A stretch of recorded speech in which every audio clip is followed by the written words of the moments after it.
The Fort Worth Stockyards, where the heritage is rich. Come join us for some history on the bricks. Hey everyone, my name is Jim Austin, and I'm the co-founder of the National Multicultural Western Heritage Museum. And we're here today at our museum in the historic Stockyards, and we're sitting in the Hall of Fame. We're at 2029 North Main, and I have two great guests and friends of mine sitting here. Devon, Dawson. Hi. And Teresa, Burleson. Hello. And today is historic for us. We have created a new show called History on the Brick. And this show will talk about stuff and things and events that go on in the historic Stockyards. So this is our first show. The show will be broadcast on Jim Austin Online. It'll be broadcasted on the Cowboys of Color, be on our YouTube channel, and our affiliations. So you have to tune in. But today, the hosts are my two friends, Devon and Teresa. How you guys doing? Great. Good to be here. Yeah, well, this is exciting for us to be launching our first show. And you know, here in the Stockyards, there's some people that are dear to me and very popular within the Stockyards. So I'm going to let them tell a little bit about their history and what they do and where they've been. But the great thing about them being two of the most popular people in the Stockyards, they're my friends and they love me. So I called them up and I said, hey, let's do a show about what goes on in the Stockyards. So we're here today recording our first production. So Devon, tell us a little bit about you and what you do and what makes you so popular. Well, for about 23 years, I've been involved in Western music in the Fort Worth Stockyards. And the Cowtown Opry is the nonprofit organization that started in the early 1990s. And the whole push of the Cowtown Opry is to mentor adults and kids and to present to the general public a historic style of music called Western music. It's not country music and it's not contemporary, even though it can include elements of those. But Western music can be Western swing, it can be frontier music, it can be songs we've written in our contemporary era. People who actually do Western music usually wear hats. Yeah. And most of them are savvy about ranch life, horses and cattle. And that actually brings me to introduce my friend Teresa Burleson, who she's pretty savvy. She's the current and reigning Cowgirl Poet of the Year with the International Western Music Association.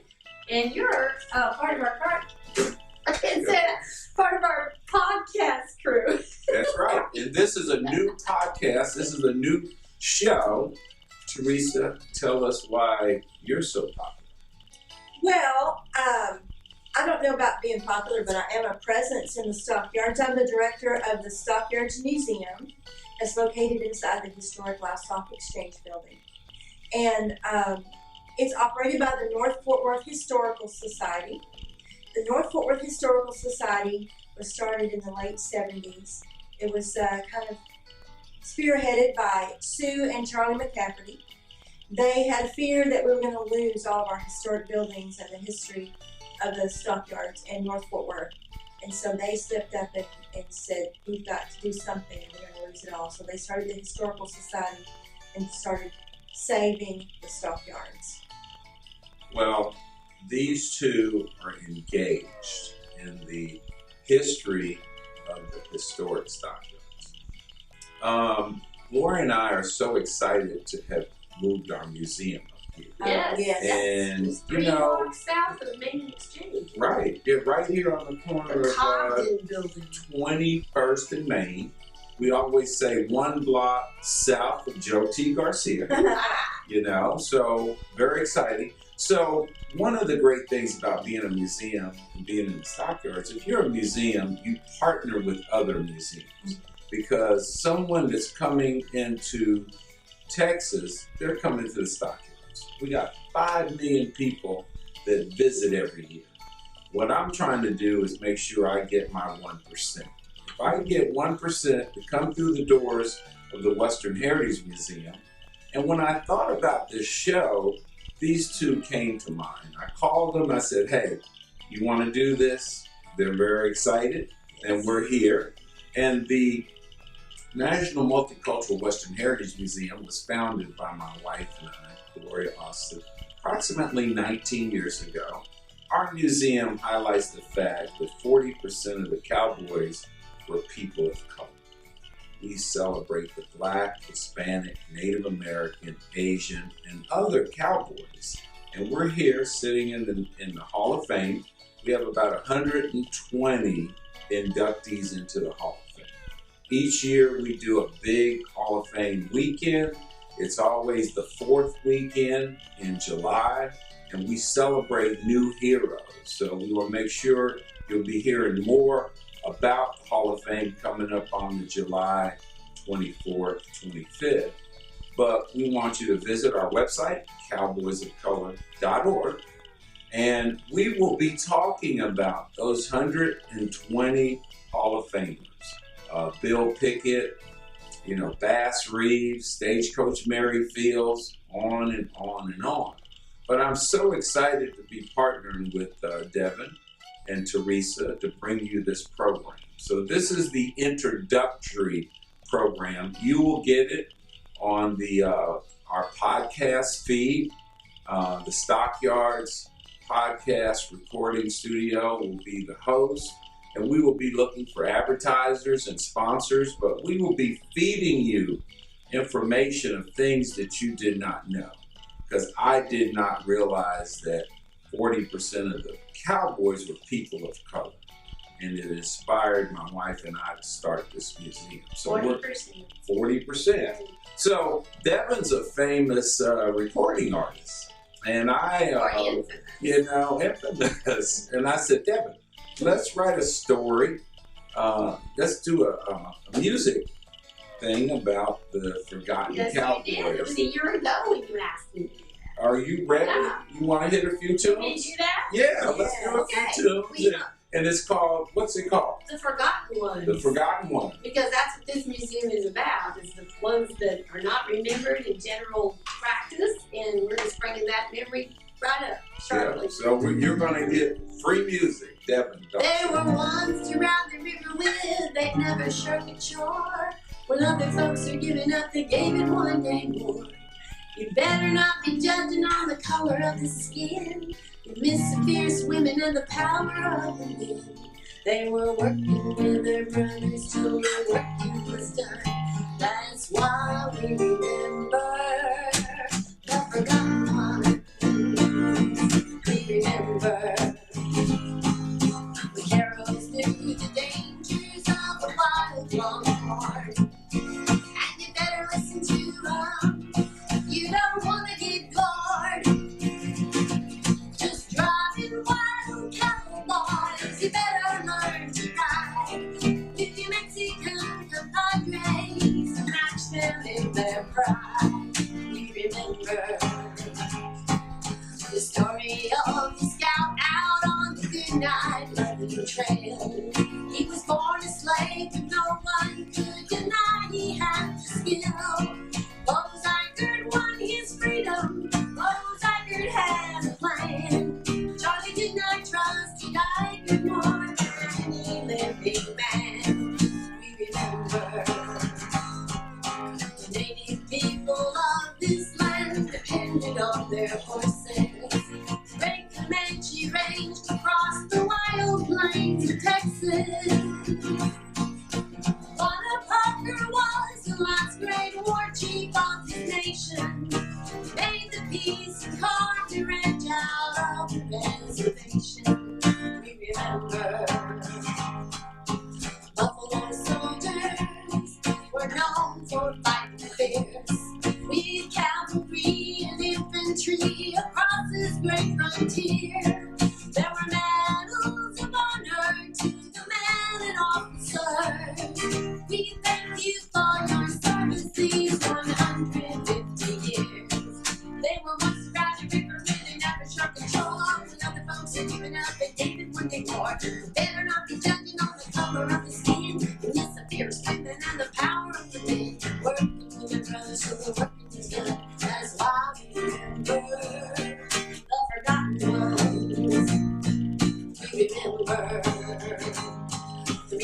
ranchers in Montana had a reputation for being bold. But Myrtle, May, and Mabel would not join that longest show. 'Cause serious cow people living off the sod, like the Buckleys of Montana, have a ranching in their blood. You remember that savvy Texas 10-year-old who began to learn the trade of cattlemen and cowboys, and his talent was displayed when this table puncher, Bill Pickett, brought him down. He bit those steers on the lip and he pulled them to the ground. Well, the people loved to see it, and bulldogging brought him fame. But fortune was elusive for a black man in the game. His bosses underpaid him for his grit down to the bone. He was the greatest working cowboy that ever lived, bar none. You remember those high-flying warriors, those Alabama sons, Tuskegee airmen fought with their red-tailed B-51s. They brought their wild Mustangs through battlefields of air. They overcame as they came over, enemy beware. Well, they came from north and south and east and settled in the west. They're tracking all the struggle on the dreaming and the quest. It's a lie and a mystery, suppressing history of those who think they are. Just keep bright, light, and dark. They were once around the river, but they never shut the chore. When other folks are giving up, they gave it when they bought. They don't not be judging on the color of the skin. It's the bitch women and the power of the men. Working in their purpose and the work is done. That's why we remember. We're proud to remember the forgotten ones. Hey! And what's so great about that, when you come to the National Multicultural Western Heritage Museum on Main, 21st and Main, in the historic Stockyard, you'll see a scene with the Buffalo Soldiers. We have a scene with the Tuskegee Airmen. Yep. We have an open exhibit hall where we did focus on Quanah Parker. We did Borough, Washington, and now we have the Women of the West going on. And then we have the Native American room, where we have pictures of the 12 great Indian chiefs. So you get your history. We work with kids. We have workshops where kids come through and learn so much about the history. We're working on a traveling exhibit. We're taking our pictures that are on the wall with our Hall of Fame and putting together a display that will go around the world to every library, every college. So we're doing some things. And Wayne Ludwig is one of our museum coordinators, and he's wrote a tour. You know, it's a tour of the museum. That's what the song's based on, is that tour. That's right. Yeah. Wayne put the words together, and then you produced it. Yeah. Who else have you sung that with? Oh, I thought it was Stephen Fry. Yeah. Stephen Fry's brother sang it with us. Charlie Fry's brother, Stephen Charlie Fry. He came over and joined us, and we've even recorded a video of it somewhere here in this museum. That's right. So a great labyrinth of information. Yeah, so we'll get Stephen back. We'll do a production and get with Mia. And we'll do a song and then post it up on our YouTube channel and keep blowing it up. Wait. Hey, speaking of the people in the song, the song mentions Bill Pickett. Yes. And there's a connection between your museum here and the museum, the Stockyards Museum. Teresa Burleson is the director of Stockyards Museum, and you have some stories about Bill Pickett too, don't you? There's a yeah, let's do, and now we want to do that because Bill Pickett was in our first Hall of Fame induction ceremony. There you go. 17 years ago. Wow. 17 years ago. Yes, wow. Yeah. So Teresa is with the Stockyards Museum, which is here in the historic Stockyards, and it's a very nice museum. It's a gem. It's a gem. Yeah. So I encourage you, when you come into the Stockyards, those 5 million folks, go visit Teresa, come visit Jim, and we'll have Dawson here. So Devon. I volunteer there. Yeah. So okay. So what we're gonna do right now, we're gonna stop to pay the bills. We're gonna take a little break. a commercial break, and we'll come right back to you. And understand, this is our first show, and we're just bringing you information for you to share with your kids. And also, let's take a break for the cause. Thank you.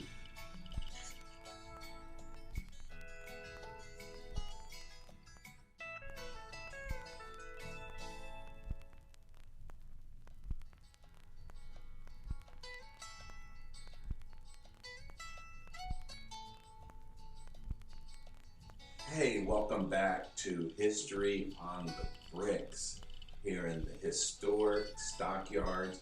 We're being hosted by the National Multicultural Western Heritage Museum, and these are my two partners. They're part of my posse. This is Devon to my right. Teresa is now going to give you some history of the Stockyards and what she does. So thank you for tuning in. You're going to be getting so much information. Teresa? Thank you, Jim. As I said before, I'm the director of the Stockyards Museum, which is operated by the North Fort Worth Historical Society. I want to share with you a little bit of how we came about the name for this program, History on the Bricks. If you've never been to the Fort Worth Stockyards or to Fort Worth, then you don't know that a lot of our streets are paved with bricks, red bricks. The entire Stockyards is covered in these red bricks.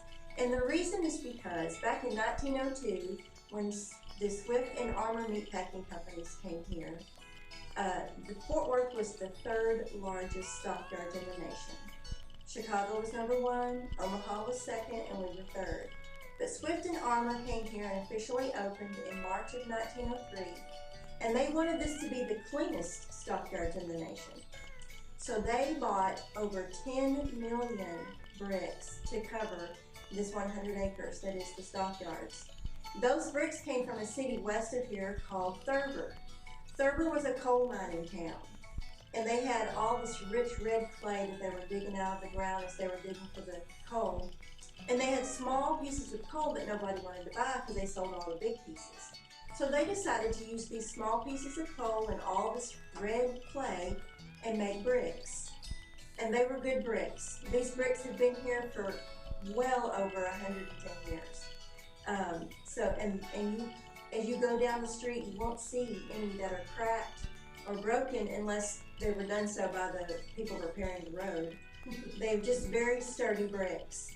The Swift meatpacking plant and the Armour meatpacking plant were built with Acme bricks and other brands of bricks, and those bricks didn't last as long as the Thurber bricks have. So that's why we call this program History on the Bricks, because as you drive down Main Street and as you go on West and East Exchange avenues, and if you go downtown Fort Worth, if you go on Camp Bowie Boulevard, you'll see those bricks. You'll hear those bricks as your car drives over them. But we're very proud of that history.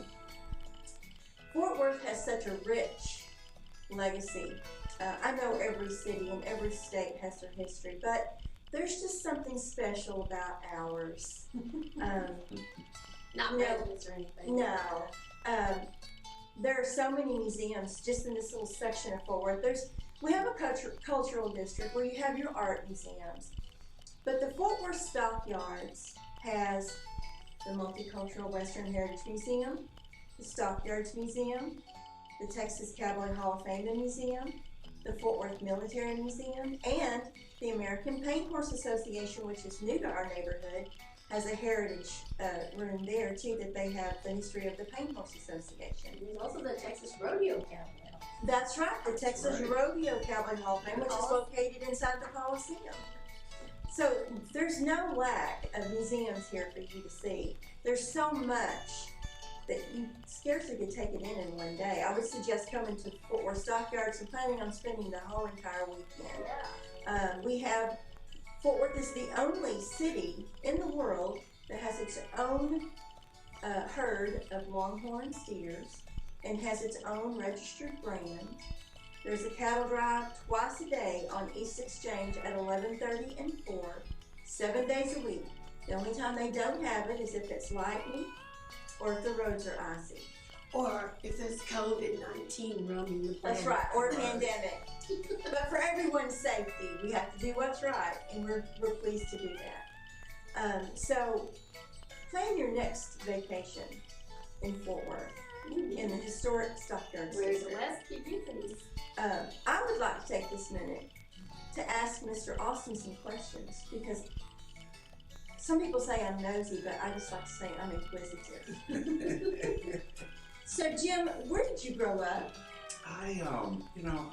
People think that, well, let's go back. I was born in Wilmington, North Carolina. Okay. And I was born there. And my parents were, one was from North Carolina, one was from Virginia.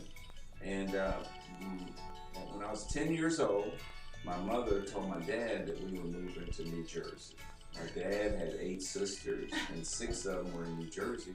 So we moved to New Jersey when I was 10, and I went kicking and crying. I said, hey, my best friend was my cousin, John Bernard Carter, known as Bubba, and he was 2 days older than me, born in Memorial Hospital in Wilmington.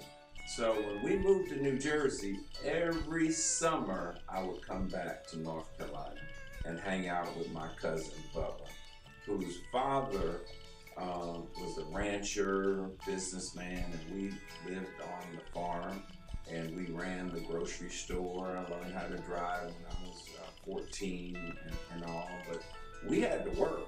Bernard would say, at 5 o'clock in the morning, you had to get up. You just wasn't going to sit here and live off him. So I worked. He was a mentor to me, but yeah, so I'm a country boy with a little city twist. Well, I can tell that you're a Southern gentleman. Yes, ma'am. Yes, ma'am. Mama raised a gentleman. My mama was the leader of our household. And she said, son, you are going to be a gentleman, and you're going to be respectful to women. That's so great. First thing I learned was the word, how to understand no. So, well, we appreciate your mama and other women like her. Yes, ma'am. So when did you recognize you had a passion for history?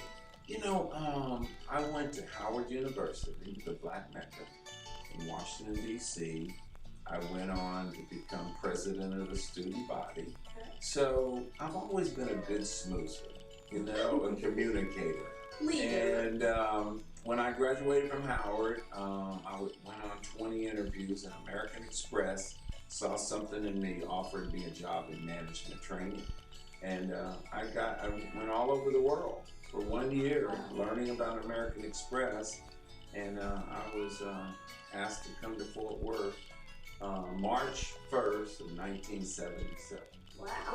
So awesome. been here for 43 years, fell in love with it, and I resigned because I didn't want to leave, and I do commercial real estate. So I'm celebrating 39 years as a commercial real estate broker. Awesome. And the Austin Company Commercial Real Estate. But a gentleman named Cleo Hearn came to me, and probably about 23 years ago, and said, hey, I want my rodeo to benefit your museum. So went to the rodeo, learned that 40% of my heritage was Black, Hispanic, Native American. That just touched my heart. So my wife and I, a year later, founded the National Multicultural Western Museum in highlighting. We were formerly Cowboys of Color Museum, and we changed the name. So yeah, that's where my passion. So every day I wake up, I'm trying to share the history with our children. Okay. So thank you for doing that. Yes. So thank you. So we're we need to wrap up for another commercial break, so that that's how we get to stay here. We got to do that. So let's take another break for the cause, and we'll be right back with you.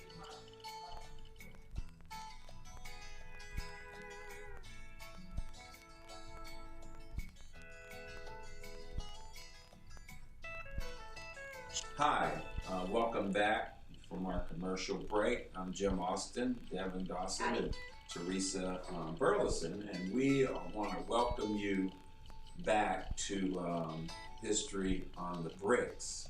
This is a new show. It's on podcast, and someone told me, said one of my interns said, you know what a podcast is? It's just people sitting around the kitchen table talking about what they want you to know. So we want to thank you for tuning in. You can catch us on Facebook, Twitter, LinkedIn, and on Jim Austin Online, Jim Austin YouTube channel, and we'll be developing our new Facebook page for History on the Bricks. So I want to thank you for tuning in. Thank my staff, and we'll be looking forward to seeing us. We'll be every other week. Devon? Yes, I'm Devon Dawson. As I was saying earlier, that the Cowtown Opry is located in the Fort Worth Stockyards. Our specialty is we do shows at Sunday afternoon at 2 p.m. Those are free of charge to the public. And the location of the shows has always been Exchange Avenue at 130 East Exchange. That is the great livestock exchange building. Our headquarters is inside the exchange building, and we do our shows usually on the porch or the steps or in the lobby, depending on the weather. It's at 2 o'clock. Our website is cowtownopry.org, and I need to get on that website and update it because we've had a few shows that, of course, were not happening during the spring of 2020. So we're going to get back on the calendar on the steps. Thank you, Devon. Yeah. Teresa? And the Stockyards Museum is located in the Livestock Exchange Building as well at 131 East Exchange Avenue. We're in Suite 113. We're open Monday through Saturday from 10 to 5, but during the summer months, we're also open on Sundays from 12 to 5. And it's a $2 admission, but everyone 12 and under is free. And one thing, we're all closed right now. Yes. So you're getting your information either from our websites, Cowboys of Color and all. And our museum is normally open Wednesday through Saturday, 12 to 4 o'clock. So thank you, our crew, our production and camera people. Bree, it's always good to see you, girl. So we're going to sign off now. Look for us on our announcement on Facebook when we'll be running this show. Adios. Thank you. Adios. The Fort Worth Stockyards, where the heritage is rich. Come join us for some history on the bricks.